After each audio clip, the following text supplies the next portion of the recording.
Don't worry, Mr. Crossell. I will make sure that all the evidence presented here will be handed over to the Ministry. I trust that you'll give them your full cooperation in their investigations. What? Wait! I knew. Oh, so you knew? Oh, dear Mr. Crossell. But if you knew of Smaragdus Jadeite's dangerous properties beforehand, why would you... Huh? No, The hairpins aren't actually inlaid with genuine Smaragdus Jadeite? Is that what you were about to say? You do understand, Mr. Crossell, that this means that you will have to pay Ms. Chow 10 times the original price in Mora? Mr. Crossell, your answer, please. My client and I are waiting. Yanfei's seriously intimidating right now. It's like she's a different person. I admit it. I confess. The ore I had inlaid on those hairpins was Smaragdus nephrite. But I'm a victim in all of this too. I invested a great deal of time and money into acquiring that small amount of Smaragdus Jadeite in the hopes of turning it into a piece of jewelry that would fetch a fine price. But after receiving it and carrying it around for a few days, I started to feel extreme discomfort. I couldn't sleep a wink or eat a single bite. I was in a constant state of agitation, too. I went to Boo Boo Pharmacy to get myself checked out, only to discover that this sort of stone cannot be worn as jewelry. But how could I let all that money go to waste? That's why I had another pair of hairpins made from Smaragdus nephrite, which is almost indistinguishable from Smaragdus Jadeite. I kept the real Smaragdus Jadeite in a specially made box. I daren't touch it again. I was worried that someone would see through it, which is why I only dared to rent them out, not sell them. And then to top it all off, Chichao lost the hairpins after I rented them out to her. Exactly! If they weren't the real deal, why'd you make her pay so much? I didn't want to either, but when I purchased that Smaragdus Jadeite, some of my business partners found out. I knew they'd be watching closely to see how much I could make off it. If word got out that I sold a pair of fake hairpins, then my days in this line of business would be over. All right, let's cut the appeals phase right there. I failed to see what bearing any of this has on your transaction with my client.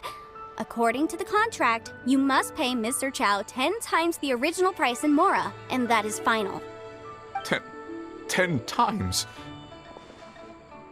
Crossell looks like he could faint any second. As for me, according to my contract with Mr. Chow, 20% of that sum will go to me. 20%? That's as much as I spent on that Smaragdus Jadeite! There's no need. It's fine. You don't have to pay me that much, Mora. Even if the Smaragdus Jadeite on those hairpins was fake, I still bear responsibility for losing them. Legally or not, I think I owe some compensation for that. Ms. Jichao, you... However, Mr. Crossell, since you have no use for that chunk of Smaragdus Jadeite, why don't you give it to me instead? I'll consider us even. What? But all right, then. This cursed rock's brought me enough grief as it is. Miss Yanfei, I'll turn the Smaragdus Jadeite over to you. I trust that it will suffice as remuneration? Well, that's not quite how the rules say this should go. But whatever, it'll do. Thanks so much for your help this time, Miss Yanfei. When you have the time, I'll be sure to visit and express my thanks more appropriately. Oh, come on. No need to stand on ceremony.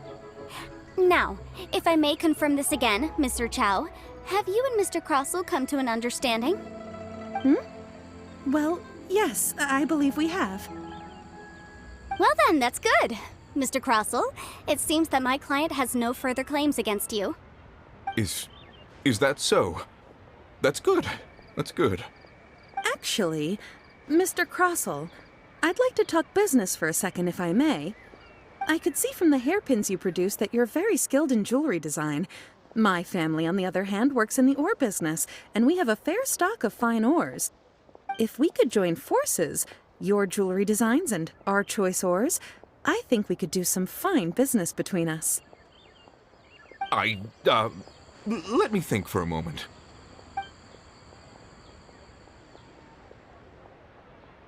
Well, that's that.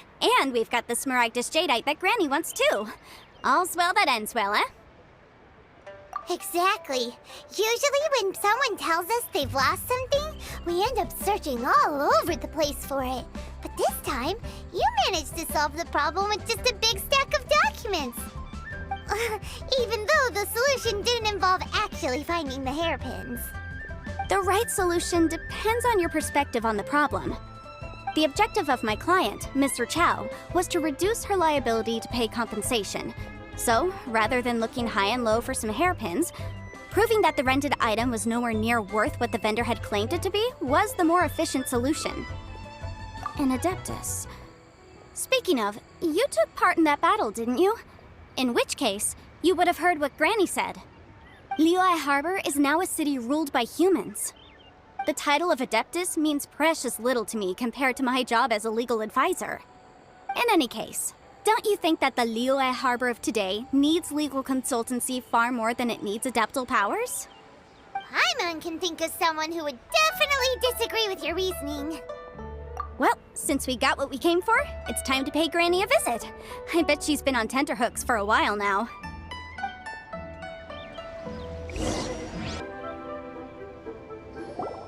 Ah, you've returned.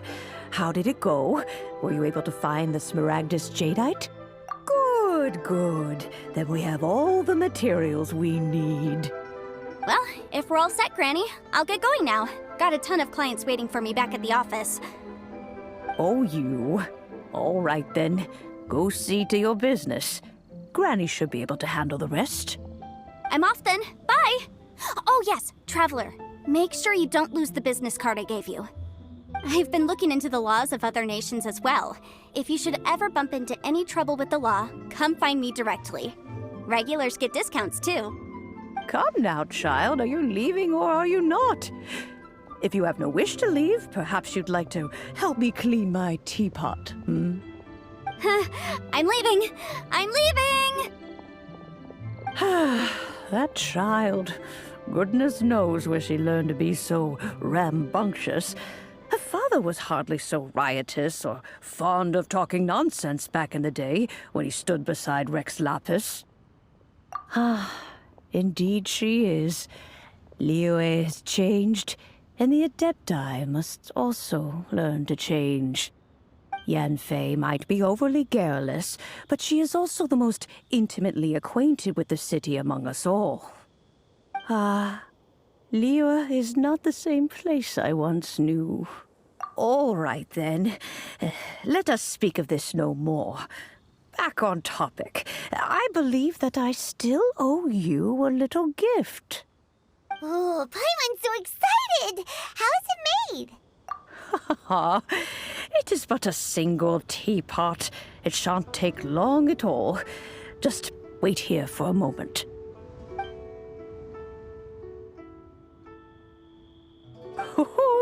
There we go.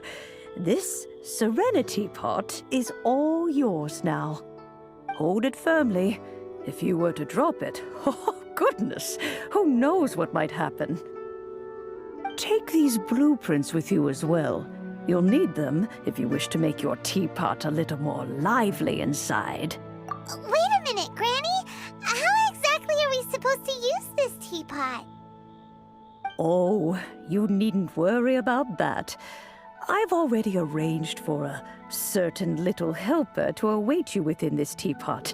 She will explain everything you need to know about it.